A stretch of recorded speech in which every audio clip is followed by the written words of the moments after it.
Amis BDphiles, bonsoir et bienvenue dans ce nouvel épisode d'un, deux, trois BD chez les libraires avec JLM Assurance. Alors ce soir, on va faire un tour en Bretagne, à Brest, dans la librairie Excalibule et on va retrouver Dominique pour ses 3 conseils de lecture de la semaine. Salut Dominique, comment Bonsoir, vas-tu? bonsoir Christophe. Bon, tout se passe bien? Il y a du monde à la librairie? Oui, il y a du monde et il y a du vent, mais on fait avec. Ouais, mais ça, c'est la région qui veut ça. On aime bien, on aime bien, on aime bien. On fait de la voile. Alors, quels sont les 3 albums que tu vas nous présenter ce soir? Enfin, le premier, commençons par le premier. Alors, j'aimerais bien commencer par une petite bande dessinée jeunesse qui nous emmène bien loin de la Bretagne, puisque on va partir en Égypte. Alors, le nom est un petit peu compliqué. Est-ce que tu arrives à le lire? Il faut la traduction, moi je lis pas bien les hiéroglyphes. Bon, alors ça s'appelle T'as vu ta tête. T'as vu ta tête, c'est le nom d'une petite princesse égyptienne. Cette petite princesse a vécu il y a fort longtemps, mais on va découvrir dans cet album que les Égyptiens ont percé le secret de la vie éternelle et que quand on est momifié, eh ben, en fait, on peut ne pas rester dans son sarcophage.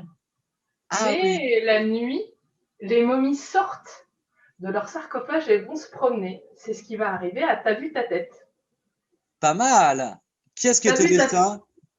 Alors, qui est au dessin? C'est une Italienne qui s'appelle Bagnoli, qui fait un dessin vraiment sympa. C'est très coloré, c'est très rythmé. Et cette petite princesse égyptienne, qui est la fille de la grande reine Hatshepsut, va partir à Londres.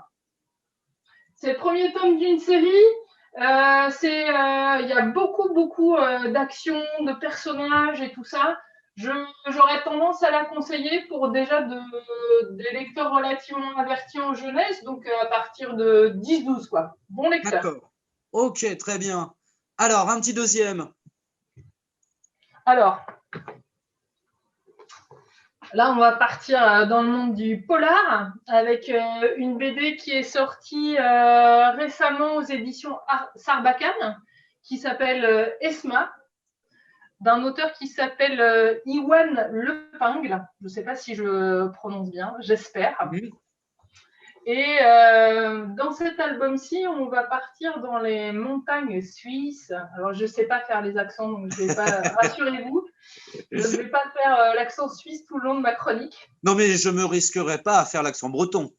Quoi? Qu'est-ce que tu dis? Alors, quel est un peu le sujet d'Esma?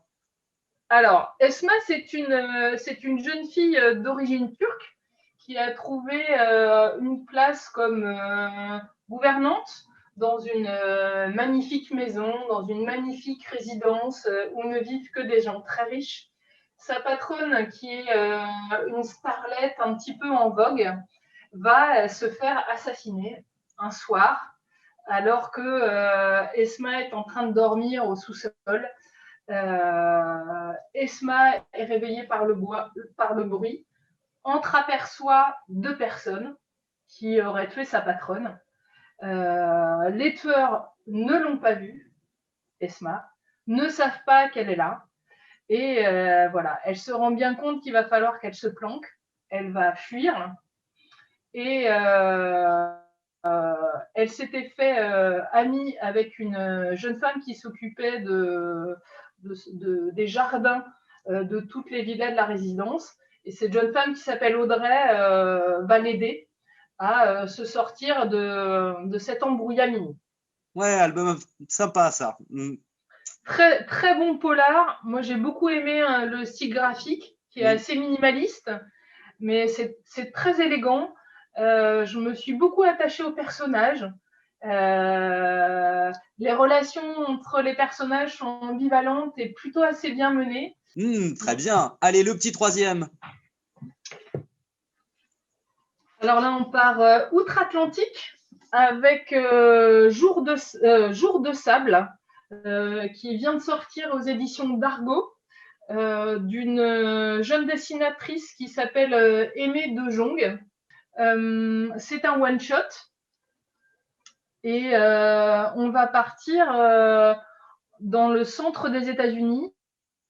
Ça se passe au moment de la Grande Dépression, dans les années 20-30 aux États-Unis. Tout le monde meurt de faim, le chômage a explosé et le jeune héros qui s'appelle John, lui est photographe. Il décide de partir à New York pour essayer de trouver du travail et assez vite, un peu voilà, il a la chance de trouver du travail. Il va travailler pour une entreprise gouvernementale qui lui demande de faire un film de promotion explicatif sur un phénomène météorologique très particulier qui se passe donc dans les grandes plaines aux États-Unis, qui s'appelle le Dust Bowl. Très bien. C'est un phénomène qui est apparu donc à cette époque-là. Ce sont des tempêtes de poussière. Alors, ce ne sont même pas des tempêtes de sable, ce sont des tempêtes de poussière qui ravagent un très très grand secteur des grandes plaines. Les régions deviennent quasiment invivables et tout le monde fuit. Donc le ministère de l'Agriculture l'envoie là-bas et comme souvent en fait, le jeune personnage va s'attacher à retrouver des gens et comprendre comment est-ce que les gens vivent. Et dans des conditions extrêmes, l'humanité est très puissante. Et voilà, donc beaucoup d'émotions dans l'album. Moi, ça m'a vraiment pris à la gorge. J'avais l'impression d'avoir des grains de poussière. Des grains de sable. J'ai été vraiment emballée. C'est un beau livre et puis on sent que le sujet touche l'auteur et ça se voit au travers de son travail. Il y a beaucoup d'émotions. Ah ben écoute, je ne l'ai pas encore lu. Je vais me pencher sur cet album. Ça a l'air sympa, ça. Dominique, je te remercie pour ces 3 coups de cœur. Donc, on invite nos téléspectatrices et téléspectateurs à se précipiter à Excalibule pour venir acheter ces 3 coups de cœur. Je serai là. Ah bah alors, formidable. Vous retrouverez bien sûr 1, 2, 3 BD sur tous les réseaux et la chaîne YouTube. Et puis, dès que je viens à Brest, je viens faire un tour à Excalibule. Avec plaisir. Eh ben écoute, je te remercie. À bientôt, Dominique. Salut. Salut.